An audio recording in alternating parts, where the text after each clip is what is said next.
kulanti wacan saaxiibayaal, halkan waa dhanka wararka. kusoo dhawaada wararkii ugu dambeeyay xaalada guud ee Soomaaliya. qodobada warkeena aad ku daawan doontaan waxaa ka mid noqonaya Ra'iisul Wasaare Xamse oo sheegay in wax cabsi uusan ka qabin mooshinka baarlamaanka yaala. xildhibaanadii ugu badnaa oo ka hor yimid go-aanka uu gaaray madaxweyne Xasan Sheekh Maxamuud ee xakameynta hubka xiise ka taagan villa Soomaaliya iyo wasiir madaxa Ifran oo u hanjabay siyaasiyiinta mucaaradka ku ah dowladda madaxweyne Xasan Sheekh Maxamuud. qodobadaas iyo kuwa kale ayaan ku eegaynaa warkeenan, balse marka hore u diyaar garooba hordhaca qodobada warka aad daawateen oo dhammaystiran. aynu ku horeynay Ra'iisul Wasaare Xamse ayaa sheegay in wax cabsi uusan ka qabin mooshinka baarlamaanka yaala ee xildhibaanada ay ka diyaariyeen. Xamse Cabdi Barre ayaa hadda u muuqda in uu iska dhiibay gunta dagaalka ay kula jiraan rag isaga ku beela kuwaas oo siyaasad ahaan dagaal kula jira, waxayna hadda u muuqataa in banaanka uu soo dhigay xogta mooshinka iyo sidoo kale arrintan la xiriirta in mooshinkaas waxba ka dhimaynin.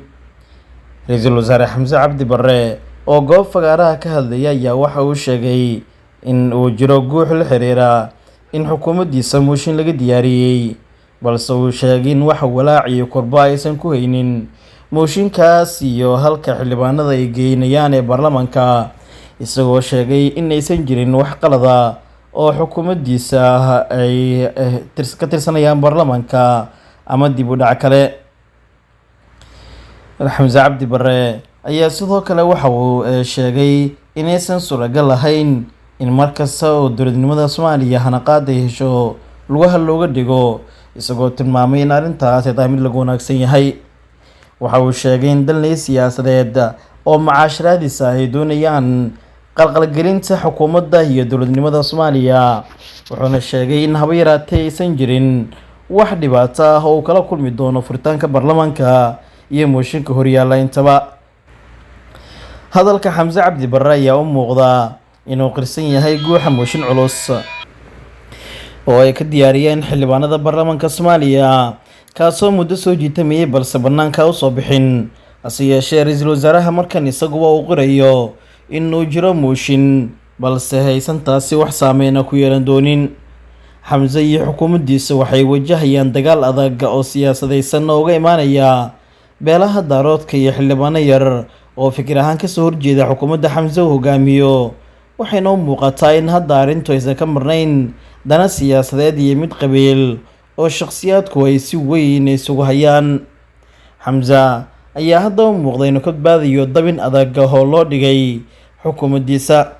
Ra'iisul Wasaaraha ayaa sidoo kale waxa uu sheegay in hadda kadib si daahfuran loogu tartami doono boosaska shaqo ee dowladda, taasi oo muujinaysa in hadda aynu kasii gudbayno nidaamka 4.5 ee wax lagu qaybsan jiray. waxaan rajaynaynaa inaan ka baxno dhibaatooyinka 4.5 oo runtii dabar adag oo cadaalad aan lahayn oo bir ah ku haya shacabka Soomaaliyeed.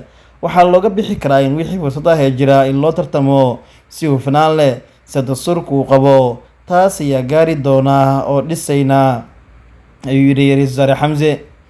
sidoo kale Ra'iisul Wasaaraha ayaa bogaadiyey xukuumaddiisa, wuxuuna sheegay in wax weyn ay iska bedeleen shaqada iyo sidoo kale nidaamka dowladnimo ee dalkan Soomaaliya. waxa uu tilmaamay in hadafka xukuumaddan qaran yahay horumarinta waxbarashadii la dagaalanka jahliga, sidaa darteedna ay dowladdu go-aansatay in ay 3,000 oo macallin ay qaadato, kuwaas oo ka howlgeli doona gobolada dalkan Soomaaliya. ugu dambeyntii waxa uu ka dhawaajiyey in xukuumadda federaalka ee hogaamiyo ay ka go-an tahay in kor loo qaado tirada ubadka Soomaaliyeed ee waxbarta iyo inuu la dagaalamo musuqmaasuqa iyo dadka umuladooxa ku wada dowladnimada Soomaaliyeed. Xamse iyo xukuumaddiisa waxay markan u muuqataa in dagaal adag ay ku jiraan, isla markaana maalmahan uu isdaba joog yahay bandhigyada iyo hadallada Ra'iisul Wasaaruhu uu jeedinayo, halka markii hore lagu eedeynayay Ra'iisul Wasaare inuu yahay marxuum iyo qof aan warbaahinta la hadlin kana soo muuqan xilka iyo awoodda uu leeyahay maamulka xukuumaddiisa.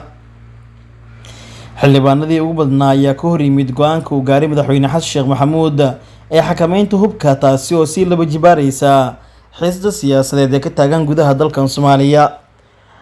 dowladda xasan sheekh maxamuud uu hogaamiyo ayaa soo rogtay amarro culus oo la xiriira xayiraadda hubka iyo dhaqaaqyada mas-uuliyiin dowladda, taasoo hadda si weyn looga soo horjeestay.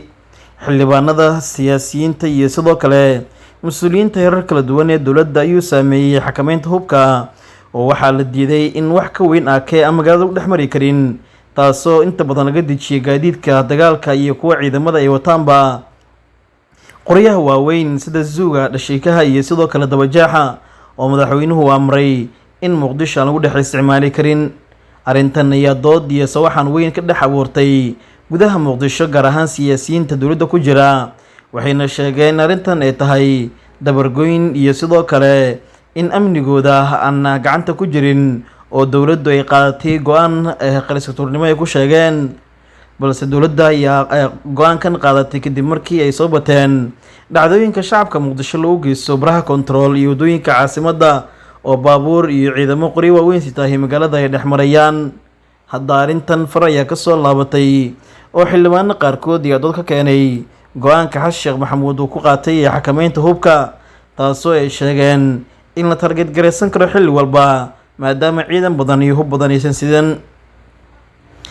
dhinaca kale marka la fiiriyo, madaxweyne xasan sheekh maxamuud iyo dowladdiisa ayay hadda u muuqataa inay wajahayaan xaalad adag oo siyaasadeed, taasoo isku biirsadeen dagaalka dowlad goboleedyada, kan shabaab lagula jiro, dagaal dhaqaale oo dowladda ku jirto, iyo kan dowlad goboleedyada oo isaguna si laba jibaarmaya. xiise ayaa ka taagan villa Soomaaliya xilli wasiirka gaashaandhigga madaxa furan uu u hanjabay siyaasiyiinta mucaarad ku ah dowladda madaxweyne xasan sheekh maxamuud, taas oo hadalhayn weyn abuurtay. wasiirka gaashaandhigga ee Soomaaliya Cabdiqaadir Maxamed Nuur Jaamac ayaa weerar culus ku qaaday siyaasiyiin dhaliilo culus u jeediya habka dowladdu u wajahayso dagaalka kooxda shabaab ee ka socda gobolada dalkan qeybo ka mid a. wasiir Jaamac oo ka hadal ka jeediyey magaalada Kampala ee xarunta Uganda ayaa si cad u sheegay inay jiraan siyaasiyiin ku hadafa al-shabaab, wuxuuna shacabka uga digay in ay ku kadsoomaan siyaasiyiintan oo qaarkood hay-adaha dowladda ee ku jira. nin ku eg oo adiga kula jooga oo xaafadaha caadiga kula jooga ama mas-uuliyad waxa uu rabo ha hayo, iyo nin duur ku jira oo qawaariij ah oo isku hadaf ah waaye, markaas waa in shacabka Soomaaliyeed aysan ku kadsoomin, ayuu yiri wasiirka difaaca ee Soomaaliya. wasiir madaxa furan ayaa tilmaamay in muhiim ay tahay in laga digtoonaado qaadashada barabagandada ay siyaasiyiinta u sameynayaan shabaab. waxa uu shaaciyay in arrimahaasi aanay ka hor istaagi doonin sii wadista gulufkan. si kastaba, xildhibaano ka tirsan labada gole ee baarlamaanka iyo siyaasiyiin hore xilal usoo qabta ayaa hoos u dhigay jiritaanka warar ay dhowaan faafinaysa dowladda oo ku aadan inay leysay shabaab badan, isla mar ahaantaasina ay dekedda muqdisho kusoo qabatay agab u socday kooxda shabaab. dowladda ayaa caddeyn buuxda la iman si loo qaato sheegashadeeda, taasoo keentay in hadalhayn weyn ay abuurto. guud ahaan saaxiibayaal, wanageynta wararkii ugu dambeeyay xaaladda dalka tan iyo kulan dambe, nabadgelyo.